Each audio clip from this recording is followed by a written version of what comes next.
Assalamualaikum dan selamat pagi murid-murid. Apa khabar semua? Cikgu harap semua berada dalam keadaan sihat ya.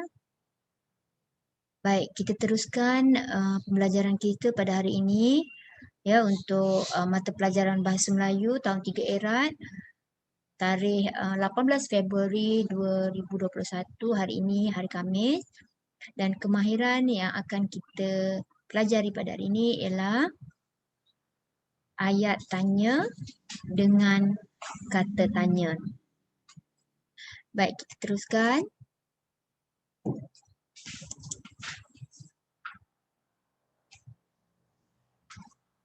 Baik, sebelum kita pergi lebih lanjut, cikgu akan terangkan dahulu apakah objektif pembelajaran kita pada hari ini. Pada akhir pembelajaran, murid berupaya untuk membina 3 daripada 4 ayat tanya dengan kata tanya mengikut konteks dengan betul. Ya. Baik, seterusnya apa pula kriteria kejayaannya? Baik, murid-murid dianggap berjaya apabila dapat menentukan kata tanya serta membina ayat tanya dengan kata tanya mengikut konteks. Baik, kita teruskan. Sebelum kita pergi dengan lebih lanjut, kita seharusnya tahu ya apa yang dimaksudkan dengan ayat tanya dengan kata tanya. Okey, apakah yang dimaksudkan dengan ayat tanya dengan kata tanya? Okey, macam pening sikit kan? Tak apa, cikgu akan terangkan. Okey, cikgu percaya murid-murid cikgu dah kenal ayat tanya. Ya, ayat tanya adalah ayat di mana ada tanda soal di hujung ayat. Okey, itu adalah ayat tanya. Tapi hari ini kita akan belajar tentang ayat tanya, tapi dalam ayat tanya tu mesti ada kata tanya. Okey, baik, kita teruskan. Okey, ini adalah maksudnya. Ayat tanya dengan kata tanya ialah ayat yang mengandungi kata tanya seperti apa, siapa, mengapa, bagaimana, bila, berapa dan kenapa. Seperti yang cikgu sebut sebelum tadi, ya, ayat tanya tu mesti mengandungi kata tanya ni yang cikgu warnakan dengan tulisan merah. Dalam ayat itu mesti ada kata tanya ini. Barulah kita panggil dia sebagai ayat tanya dengan kata tanya. Okey, baik, kita teruskan. Kita lihat dahulu contoh ayat tanya dengan kata tanya yang pertama, iaitu kata tanyanya ialah mengapa. Okey. Okey, ini contoh. Kamu berdiri mengapa? Ini adalah satu ayat tanya. Macam mana kita tahu ini ayat tanya? Lihat di hujung ayat ada tanda soal. Jadi kita tahu ini adalah ayat tanya. Ya, dan kita ada kata tanya di sini. Jadi ini adalah satu contoh ayat tanya dengan kata tanya. Kamu berdiri mengapa? Okey, boleh faham? Baik, kita lihat contoh yang kedua, masih lagi menggunakan kata tanya yang sama, mengapa? Tapi kita letakkan kata tanya itu di bahagian hadapan. Ya, di bahagian hadapan ayat. Jadi kalau kita letak di bahagian hadapan ayat, dia akan jadi begini. Mengapakah kamu berdiri? Ada tanda soal di sini ya, kata ayat tanya. Tapi cuba perhatikan, mengapakah? Kalau di hujung ayat tadi, kita letakkan katanya di hujung ayat, mengapa? Tapi apabila di depan ayat, di permulaan ayat, dia akan jadi mengapakah. Bermaksud, sekiranya kita meletakkan kata tanya itu di hadapan ayat, kita mestilah tambahkan dengan partikel kah di sini. Ya, jika di depan ayat mesti diikuti dengan partikel kah. Ya, kita lihat pada konteks. Kadang-kadang ada ayat tanya dengan kata tanya itu sesuai di depan. Ada kalanya sesuai di belakang. Tapi ada kala juga sesuai kedua-duanya. Di depan boleh, di belakang boleh. Jadi kalau sesuai di depan, di belakang, awak boleh letakkan di mana-manalah. Tapi kalau di depan, pastikan mesti ada kah ya, diikuti dengan kah. Mengapakah kamu berdiri? Okey, kita lihat contoh seterusnya. Kali ini kita nak melihat ayat tanya dengan kata tanya iaitu bagaimana. Okey. Cara merebus ikan bagaimana? Ini contoh ayat tanya ya, ada tanda soal. Jadi kita tahu ini ayat tanya dan kata tanyanya ialah bagaimana. Cara merebus ikan bagaimana? Okey. Bagaimana kalau kita letakkan di bahagian depan pula kata tanya tu? Dia akan jadi beginilah. Bagaimanakah cara merebus ikan? Jangan lupa ya, ada tanda soal di belakang kerana ialah adalah ayat tanya dan kata tanya di bahagian hadapan mesti diikuti dengan partikel kah. Okey. Bagaimanakah ya? Bagaimanakah cara merebus ikan? Okey. Bagaimanakah ni dia akan jadi satu perkataan lah. Maksud dia ejaan dia rapat. Jangan jarakkan ya. Kah ni dengan bagaimana jangan jarakkan. Ya, rapat. Semua ni dianggap satu perkataan. Okey, boleh ya? Baik, kita teruskan contoh seterusnya. Kita nak gunakan kata tanya bila pula ya. Jadi, bagaimana ayat tanya dengan kata tanya bila ni ya? Ini contohnya. Kamu tiba dari Labuan bila? Ada tanda soal belakang dan kita ada kata tanya di hujung ayat. Okay, ini adalah contoh ayat tanya dengan kata tanya. Ya, ada tanda soal dan ada kata tanya. Okey, baik. Bagaimana kalau kita nak letakkan kata tanya itu di hadapan ayat? Bagaimana? Apa agak-agaknya? Bagaimana ayat dia? Cuba awak fikirkan. Cikgu dah beri 2 contoh tadi. Ya, ada yang menjawab dengan tepat. Bilakah kamu tiba dari Labuan?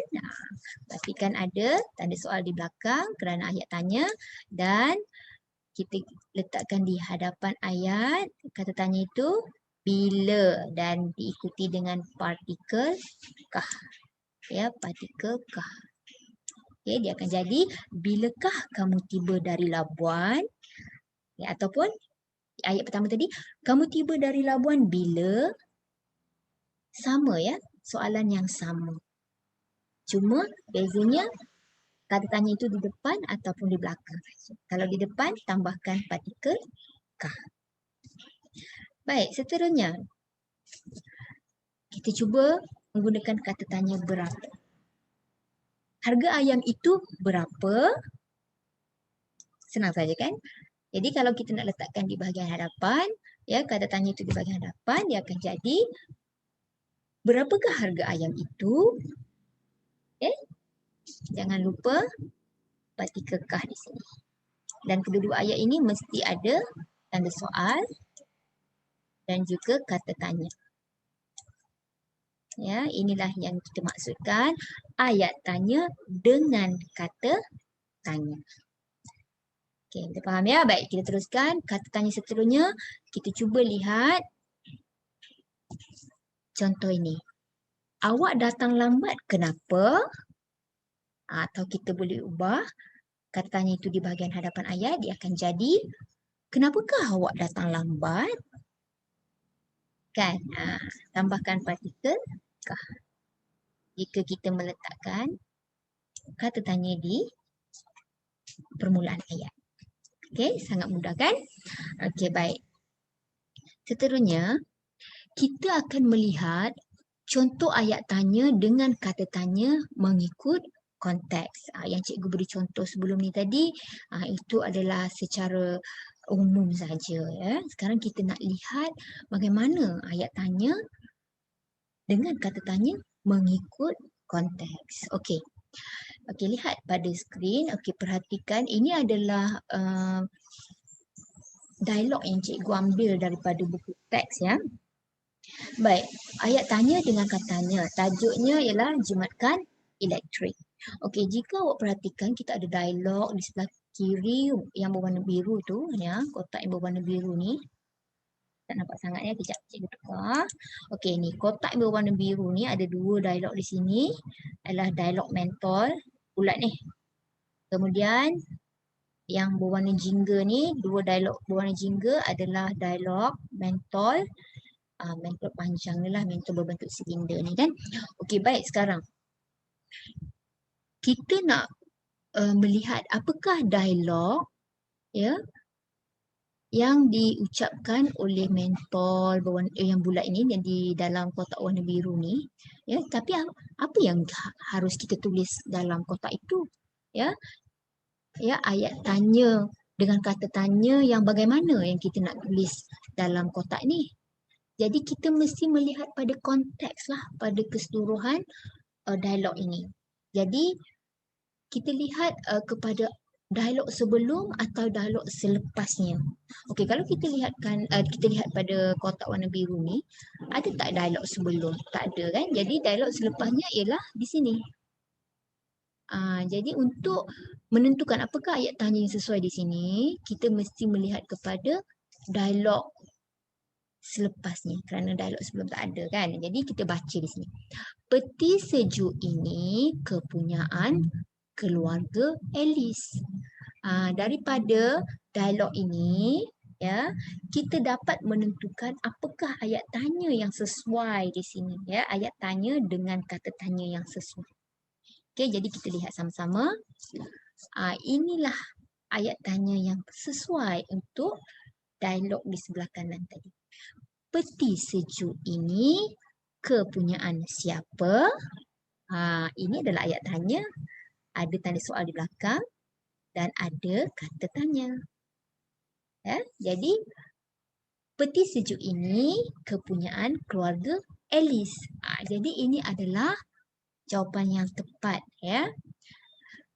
Seterusnya kita lihat kepada dialog sini pula yang kosong ni, yang berwarna jingga ni yang kosong. Apa sepatutnya ayat tanya yang akan ada di dalam dialog ini, dalam kotak warna jingga ni ya. Jadi macam mana kita nak tentukan? Jadi kita perlu lihat kepada dialog sebelum atau selepasnya. Okey, tadi kalau kita lihat peti sejuk ini kepunyaan siapa? Jadi responnya di sini. Peti sejuk ini kepunyaan keluarga Alice. Kemudian kita lihat dialog selepas itu ialah yang ini, yang warna biru. Simpan makanan apabila sejuk. Bermaksud dialog di sini mesti merujuk kepada dialog ini. Simpan makanan apabila sejuk. Jadi apakah ayat tanya yang sesuai di sini ya, merujuk kepada konteks ini? Mari kita lihat. Inilah ayat tanya dengan kata tanya yang paling tepat. Makanan disimpan di dalam peti sejuk bila? Jadi inilah dia responnya. Simpan makanan apabila sejuk. Okey? Boleh faham? Okey, seterusnya cuba lihat dalam dialog di bawah itu. Ya. Ini. Cabutkan plug dan matikan switch apabila meninggalkan rumah untuk tempoh yang lama. Jadi sekarang kita diminta membina ayat tanya dengan kata tanya apa. Di bawah ni ya, kata tanya apa berdasarkan konteks ini. Macam mana kita nak bina?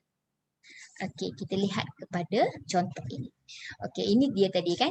Cabutkan plug dan matikan switch apabila meninggalkan rumah untuk tempoh yang lama. Jadi, untuk konteks ini, ya, untuk dialog ini, kita diminta membina ayat tanya menggunakan kata tanya apa. Jadi, bagaimana ayat tanya dia? Okey, lihat. Lihat di sebelah kanan. Ini ialah ayat tanya dengan kata tanya yang paling sesuai ya untuk konteks itu. Okey, apakah yang perlu dilakukan apabila meninggalkan rumah untuk tempoh yang lama?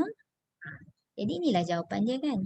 Cabutkan plug dan matikan switch apabila meninggalkan rumah untuk tempoh yang lama.